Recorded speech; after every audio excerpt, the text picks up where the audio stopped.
រឿងសារិកាកែវនិពន្ធដោយផាន់សុភាមានគ្រួសារកសិករមួយ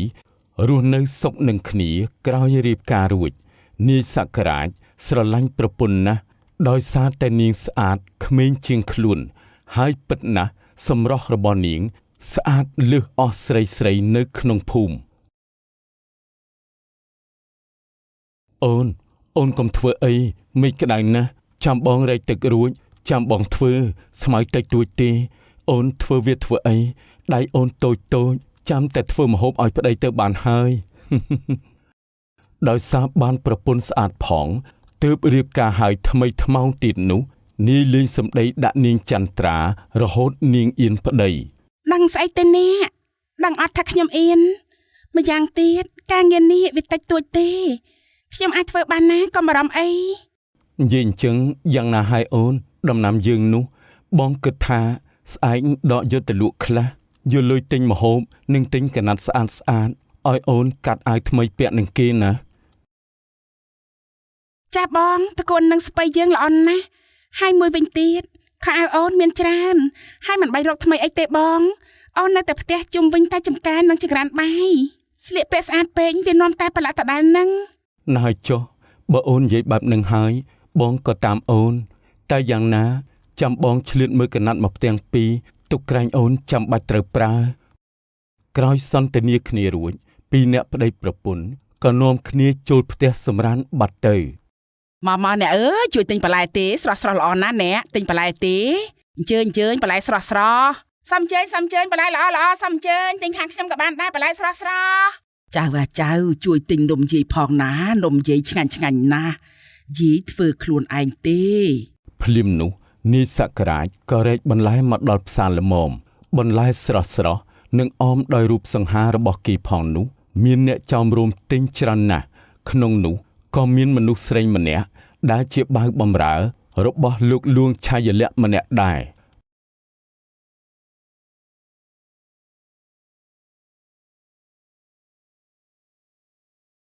ណាអ្នកកំឡោះបន្លែអស់ហ្នឹងលក់យ៉ាងម៉េចហ្នឹងហើយស្រស់ខ្ចីល្អដល់ហើយប្រើជីគីមីទេដឹងណាអត់ទេនាងខ្ញុំប្រើតែជីធម្មជាតិយើងសុទ្ធតែម្ដងមានជាតិគីមីឯណាមកមានតែអាចមន់អាចគោនឹងឯងណាអ្នកនាងជួយទិញផងទៅល្អណាស់បើល្អដូចជានេះកំឡោះថាមែនដាក់ឲ្យខ្ញុំគ្រប់មុខមកអញ្ចឹងហើយរៀបចំឲ្យវាស្អាតមកណាហាមបាក់ឬក៏ជាំណាខ្ញុំយកទៅធ្វើម្ហូបឲ្យលោកលួងផងអូតាមពិតអ្នកនាងជាមនុស្សរបស់លោកម្ចាស់លួងទេបើបែបនេះខ្ញុំនឹងបញ្ចុះតម្លៃជូនជាពិសេសណាទុកថាយកជូនលោកលួងផងចុះក្រោយពីឮនាយសក្ការៈនិយាយបែបនេះនាងស៊ីនួនស្រាប់តែមានចិត្តទៅលើនាយដោយគិតថានាយសក្ការៈនេះនៅកំឡោះហើយមានទឹកចិត្តល្អហើយថែមទាំងសង្ហាទៀតផងបើបានជាប្តីខ្លួនមិនដឹងជាល្អយ៉ាងណាទេច្រើនឆ្នាំកន្លងផុតទៅហើយដែរប្តីប្រពន្ធមួយគូនេះរៀបការនឹងគ្នាមិនដែលឆ្លោះប្រកែកគ្នាសោះទើបតែមួយរយៈក្រោយមកនេះគឺសម្បុរខុសពីសារិកាទូទៅវាមានពណ៌ស្រស់ស្អាតណាស់មានពន្លឺចម្លែកមកជាមួយផងដែរមិនយូរប៉ុន្មានសត្វសារិកាតូចក៏បានមកទុំនឹងមែកស្វាយដែលជាប់នឹងបង្អួចផ្ទះនាងចន្ទ្រាឃើញដូច្នោះនាងក៏ដើរទៅមើលសត្វសារិកាមួយក្បាលនេះដោយនឹកប្លែកចិត្តអូនេះជាសត្វសារិកាចុះហេតុអីមានពណ៌ចម្លែកបែបនេះធម្មតាមានតែពណ៌ខ្មៅលាយប្រផេះតិចតែប្លែកខ្លាំងណាស់ខ្ញុំគិតថាប្រហែលជាសារិកាកែវនេះជាសត្វមានបុណ្យទេដឹងបានជាមានលោមពណ៌ស្រស់ស្អាតយ៉ាងនេះនាងចន្ទ្រាបំរុងយកដៃចាប់សារិកាកែវស្រាប់តែបន្លឺសំឡេងចេញមកជាភាសាមនុស្សធ្វើឲ្យនាងភ័យញ័រគិតថាខ្មោចលងនាងភ្ញាក់ផ្អើលរហូតសារិកាកែវប្រាប់ហេតុផលទៅនាងកុំខ្លាចយើងអីណាខ្ញុំមកល្អជាទេខ្ញុំមកនេះដើម្បីជួយនាងណាចន្ទ្រាហេតុអីបានជានាងស្គាល់ឈ្មោះរបស់ខ្ញុំច្បាស់យ៉ាងនេះឬអញជាសត្វព្រាយបិសាចនាំមកយកជីវិតយើងតែយកជីវិតយើងចុះជីវិតយើងគ្មានតម្លៃអ្វីទៀតទេប្តីខ្ញុំក៏មិនត្រូវការគេឈប់ស្រឡាញ់យើងហើយ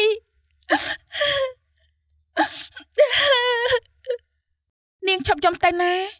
ខ្ញុំសន្យាហើយថាមកជួយនាងខ្ញុំជាទេពធីតាបុត្រីរបស់ព្រះឥសូរមិនមែនជាខ្មៅព្រាយបិសាចដូចជានាងគិតនោះទេណាហាជាការពិតឬមិនជឿឯនាងចាំមើលខ្លួនឯងទៅនៅជប់ខែពេញបារមីយើងនឹងខ្លាចជាទេពធីតាមកវិញហើយតែនាងហាមប្រាប់រឿងនេះទៅកាន់នាយសក្តិរាជប្តីរបស់នាងដាច់ខាតព្រោះគេជាមនុស្សគ្មានបុណ្យកុសលដូចជានាងទេគេជាមនុស្សមានបាបធ្ងន់ណាស់តែដោយសារតែនាងទើបព្រះឥសូរបញ្ជូនយើងមកបើសិនអ្នកពិតជាទេពធីតាពិតមែនខ្ញុំពិតជាមានសំណាងខ្លាំងណាស់ព្រោះជីវិតខ្ញុំពេលនេះគ្មានសេះសល់អ្វីទៀតទេ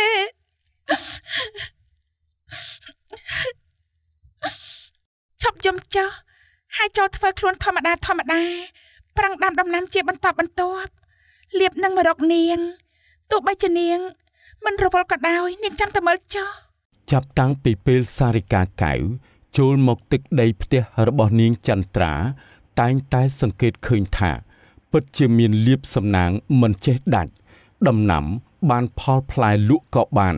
ទោះបីគ្មានប្តីជួយតែនាងធ្វើម្នាក់ឯងបានទាំងអស់អោព្រះនាងម្ចាស់ថ្លៃអើយខ្ញុំពិតជារំភើបខ្លាំងណាស់ប្រសិនបើគ្មានទ្រង់ម្លេះជីវិតខ្ញុំមិនដឹងថាត្រូវទៅជាយ៉ាងណានោះទេនេះជាបុណ្យរបស់នាងទេកុំអរគុណយើងអីចាំណានាងចន្ទ្រានាងត្រូវតែគោរពនិងមានមេត្តាដល់សពសត្វនិងមនុស្សទាំងឡាយទោះបីគេមិនសូវចូលចិត្តនាងឬស្អប់នាងក៏ហាមតបតឬសាងបាបទៅពួកគេវិញអីកុំឲ្យសោះណាសាងតែបុណ្យចុះទេវតាទ្រង់ចាំកត់សម្គាល់រាល់ទង្វើរបស់មនុស្សគ្រប់គ្នាក្នុងលោកីមិនយូរប៉ុន្មានរឿងដែលនាងចន្ទ្រាបានធូរធារក៏លេចលឺដល់ដំណាក់ហ្លួងនិងនាយសក្តិរាជជាប្តីដែលរត់មកធ្វើជាបាវបម្រើរបស់ហ្លួងគឺដោយនាងស៊ីនួនជម្រាបថាជាប្តីប្រពន្ធហ្លួងក៏ទទួលនឹងមេត្តាឲ្យរស់នៅ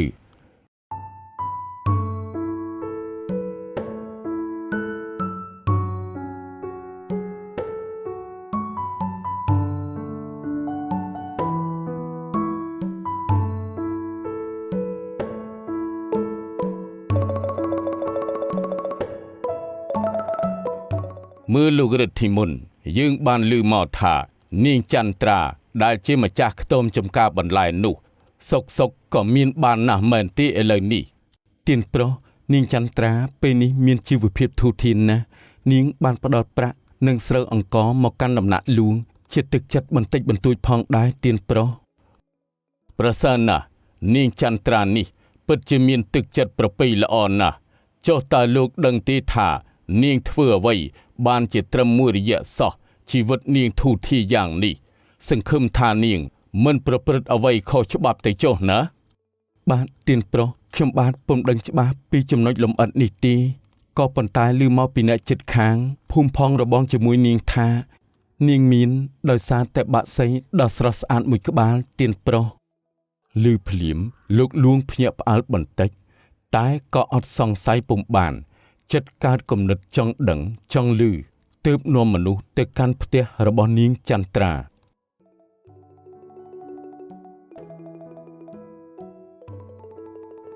មានរឿងបែបនេះផងលោករិទ្ធិមន្តលោកជួយនាំយើងទៅកាន់ផ្ទះរបស់នាងចន្ទ្រាបន្តិចទៅមើលថាតើសត្វបក្សីដែលពួកគេតែងតែនិយាយនោះវាមានរូបរាងអស្ចារ្យបែបណាទៅយើងក៏ចង់ឃើញដែរប្របាទទៀនប្រុសនិយាយពីនាងចន្ទ្រានៅពេលនេះកំពុងតែអង្គុយដកស្មៅក្នុងចំការដូចរាល់ដងទោះបីជាពេលនេះនាងមានសម្បត្តិសមរម្យតែនាងមិនចោលការងារប្រចាំថ្ងៃឡើយចំណែកសារិកាកៅរបស់នាងពេលនេះកំពុងតែទុំលឺមេឃស្វាយធម្មតាចន្ទ្រាមានមនុស្សមកជំរាបសួរបងស្រីចន្ទ្រាសារិកាកៅបន្លឺសំឡេងជាការដាស់តឿនឲ្យម្ចាស់ដឹងឮហើយនាងក៏ប្រញាប់ប្រញាល់ដើរមករកនាយកំឡោះរិទ្ធិមន្តជំរាបសួរលោកតាខ្យល់អ្វីបាក់លោករិទ្ធិមន្តមកកាន់ផ្ទះរបស់នាងខ្ញុំទៅបាទបងស្រីខ្ញុំមកនេះគឺមកជាមួយលោកលួងផងដែរគាត់ចង់មកជួបស្គាល់ផ្ទះបងបានម្ដងភ្លាមនោះលោកលួងក៏ដើរចូលមកដោយបានញញឹមរាក់ទាក់ទៅកាន់នាងដែលជាម្ចាស់ផ្ទះផង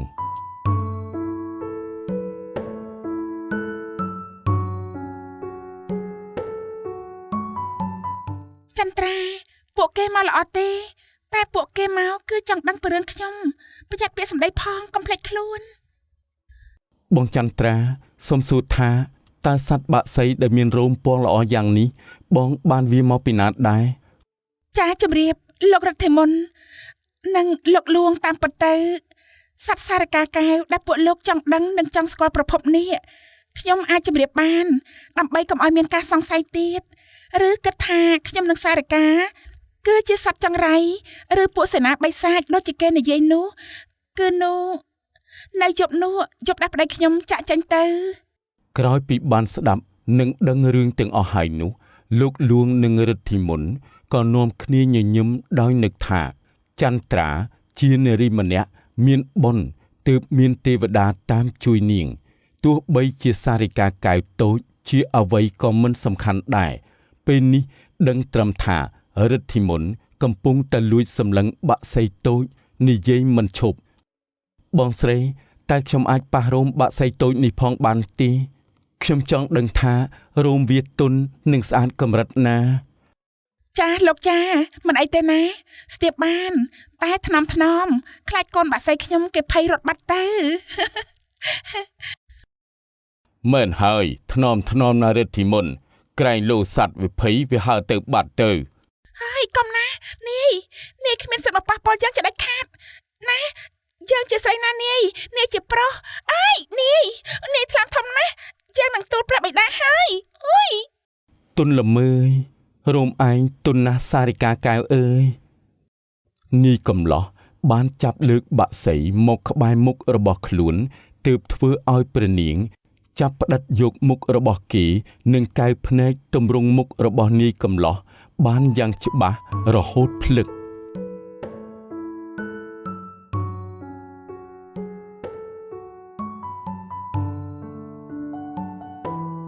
ឯងនិយាយទៅមើល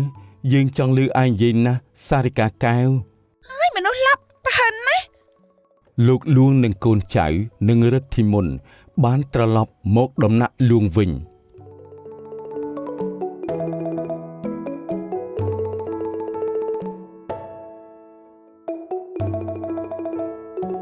ច្រើនឆ្នាំកន្លងផុតទៅពេលនេះនាងចន្ទ្រាបានក្លាយជាប្រពន្ធរបស់លោកលួងស្របច្បាប់រស់នៅយ៉ាងកក់ក្ដៅឯនាងស៊ីនួននិងនាយសក្ការៈក៏នៅតែជាបាវបំរើរបស់លោកលួងដដែលនិយាយពីកំឡោះរិទ្ធិមន្តកំពុងតែឈរសម្លឹងទៅដួងច័ន្ទដែលពេញវងល្អស្អាតណាស់រាត្រីស្ងប់ស្ងាត់គួរឲ្យចង់គយគន់អោព្រះច័ន្ទអើយតើពេលនេះគូរបស់ខ្ញុំនៅឯណាទៅឬជាតិនេះរូបខ្ញុំគ្មានភ័ព្វសំណាងនឹងបានជួបនារីណាម្នាក់ជាគូក្រងទេងាកមកមើលសារិកាតូចដែលនាងចន្ទ្រាយកមកនៅដំណាក់លួងជាមួយនោះនាងមើលថែបានយ៉ាងល្អពេលនេះជាពេលវេលាដែលសារិកាកែវតូចរងចាំជាច្រើនថ្ងៃភ្លាមនោះពន្លឺដ៏ចែងចាំងបានបង្ហាញមកលើរាងកាយរបស់សារិកាកែវតូចហើយបានប្រែក្លាយជាទេពធីតាតូចដ៏មានសម្រស់ស្រស់សោភាស្នាមញញឹមដ៏ស្រទន់ ហើយសប្បាយចិត្តខ្លាំងណាស់ដែលបានខ្លាចជារូបរាងដើមយប់នេះម៉ោងច្រើនហើយមនុស្សម្នាប្រហែលជាសម្រានលក់អស់ហើយទេដឹងខ្ញុំគិតទៅរកស្រង់ទឹកបឹងឈប់បន្តិចសិនមិនងាយមានពេលវេលានេះទេ ថាហើយធីតាតូចក៏ដើរសម្ដៅទៅរកបឹងឈូករបស់ដំណាក់លួងដែលជាទីកំសាន្តរបស់លួងនិងភរិយារបស់លោកក្លិនពីដោតដ៏ប្រហើរសាយភាយពេញរាងកាយធីតាតូចពន្លឺតូចនៃសត្វអំពិលអំពែកបានហើរមកទុំលើរាងកាយព្រះធីតានិងប្រឡែងជាមួយសម្រស់របស់ទ្រង់យប់ពេញបរមីសូម្បីតែសត្វនិងអស់ពីដោក៏អបអរនឹងទ្រង់ដែរ អូហូស្អាតណាស់អរគុណពួកឯងណាស់កូនអំពិលអំបែកដែរបានមកបន្លែងនឹងយើងអរគុណណាស់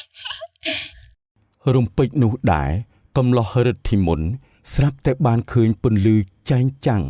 នៅឯស្រះឈូកដ៏ចម្លែកខុសពីធម្មតាព្រោះតែខ្លួននៅឈរពីជ្រុងម្ខាងនៃស្រះទើបបានឃើញច្បាស់រំពេចនោះដែរ កំឡោះរឹតធីមុនស្រាប់តែបានឃើញពន្លឺចែងចាំងនៅឯស្រះឈូកដ៏ចម្លែកខុសពីធម្មតាព្រោះតែខ្លួននៅឈរពីជ្រុងម្ខាងនៃស្រះទើបបានឃើញច្បាស់យេពន្លឺអីមិនក៏ភ្លឺល្អម្ល៉េះអេតិចលោភ្លើងអាបអីទៅមិនបានទេអាបក៏អាបទៅក្នុងនាមជាកូនប្រុសត្រូវតែក្លាហានតែរត់ដំបងមួយសង្កួតទេបើជាកូនក្មួយលោកលួងមែននោះក្បាលខ្ញុំដាច់មិនខានមិនកើតទេឆាប់ទៅល្អជាងតននាងមិនទាន់ដឹងខ្លួន